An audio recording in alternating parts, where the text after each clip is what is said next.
حضرت مریم کے والد کا نام حضرت عمران اور والدہ کا نام حضرت حنہ تھا۔ حضرت عمران حضرت سلیمان علیہ السلام کی اولاد میں سے تھے اور ان کی اہلیہ داؤد علیہ السلام کی اولادوں میں سے تھی۔ حضرت عمران بنی اسرائیل میں مسجد اقصیٰ میں امام نماز تھے۔ آپ علیہ السلام کی اولاد نہ تھی۔ آپ کی اہلیہ نے بارگاہ الہی میں اولاد کے لیے دعا کی، لہٰذا اللہ نے آپ کی دعا قبول فرمائی۔ آپ کی اہلیہ نے منت مانی کہ وہ اپنی اولاد کو بیت المقدس کی خدمت کے لیے نذر کر دے گی۔ بنی اسرائیل کے ہاں روایت تھی کہ جو لڑکا اللہ کی نذر کر دیا جاتا وہ نہ شادی کرتا اور نہ دنیاوی مشاغل میں دلچسپی لیتا تھا، بلکہ عبادت گاہ میں عبادت میں مشغول رہتا۔ آپ کی اہلیہ نے اللہ سے بیٹے کے لیے دعا کی تھی، لیکن ان کے ہاں بیٹی کی پیدائش ہوئی۔ آپ نے ان کا نام مریم رکھا۔ حضرت مریم کی ولادت سے قبل ان کے والد وفات پا گئے تھے۔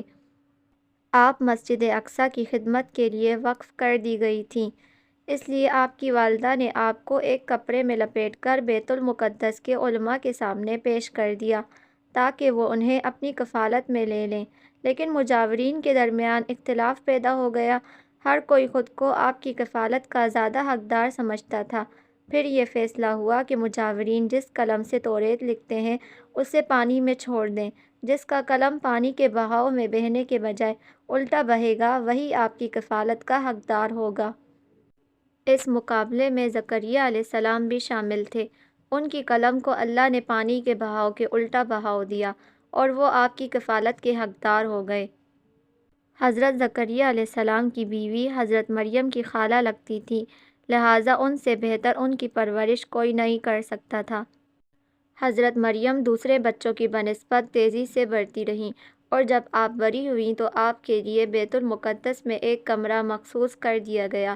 یہاں حضرت زکریا علیہ السلام کے علاوہ اور کوئی نہیں جا سکتا تھا۔ آپ دن رات اللہ کی عبادت میں مشغول رہتیں۔ جب زکریا علیہ السلام آپ کے پاس آتے تو حیران ہوتے، کیونکہ آپ کے پاس بے موسم پھل موجود ہوتے، گرمیوں کے پھل سردیوں کے موسم میں اور سردیوں کے پھل گرمیوں کے موسم میں۔ جب زکریا علیہ السلام حضرت مریم سے پوچھتے کہ یہ پھل کہاں سے آئے، انہیں کون دیتا ہے، حضرت مریم فرماتی اللہ کے پاس سے۔ اللہ نے حضرت مریم کو اپنے پسندیدہ اور مومنہ بندوں میں شمار کیا ہے۔ حضرت مریم دن رات اللہ کی عبادت کرتی تھیں، یہاں تک کہ بنی اسرائیل میں مشہور ہو گیا کہ آپ پاکیزہ اور متقی خاتون ہیں۔ پھر ایک وقت آیا کہ جبرائیل علیہ السلام آپ کے پاس تشریف لائے۔ حضرت جبرائیل علیہ السلام آپ کے پاس انسانی شکل میں تشریف لائے تھے۔ آپ انہیں اپنے حجرے میں دیکھ کر پریشان ہو گئیں اور بولیں کہ میں تجھ سے رحمان کی پناہ مانگتی ہوں۔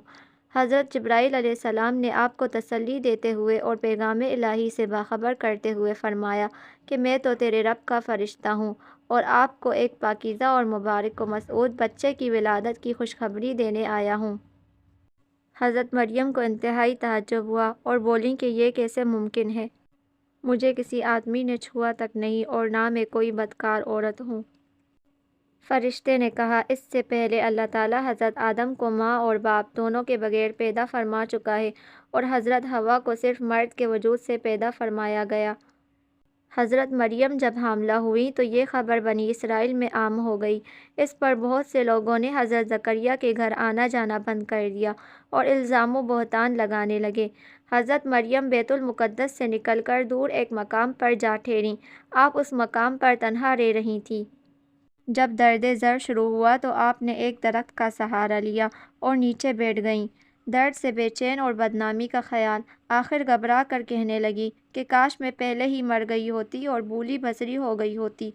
اس مشکل وقت میں اللہ نے حضرت مریم کے قدموں کے قریب ایک نہر جاری کر دی اور ندا آئی کہ پانی پیو اور کھجور کھاؤ تاکہ جسم کو تقویت پہنچے اور پھر اپنی اولاد کو دیکھ کر آنکھوں کو ٹھنڈک پہنچاؤ۔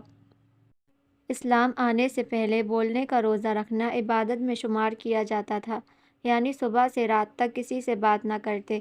بعد میں یہ حکم منسوخ ہو گیا، لہٰذا حضرت مریم کی پریشانی دور کرنے کے لیے کہا گیا تھا کہ تم سے کوئی شخص اس بچے کے بارے میں پوچھے تو اشارے سے کہہ دینا کہ میں نے چپ کا روزہ رکھا ہے۔ حضرت عیسیٰ علیہ السلام کی پیدائش کے بعد آپ اپنے بیٹے کو قوم کے پاس لے آئیں۔ قوم کے لوگ آپ کی گود میں بچہ دیکھ کر غضبناک ہو گئے اور آپ کے عبادت گزار اور پاکیزہ خاندان کا حوالہ دیتے ہوئے آپ سے بدگمان ہو گئے اور الزام لگانا شروع کر دیا۔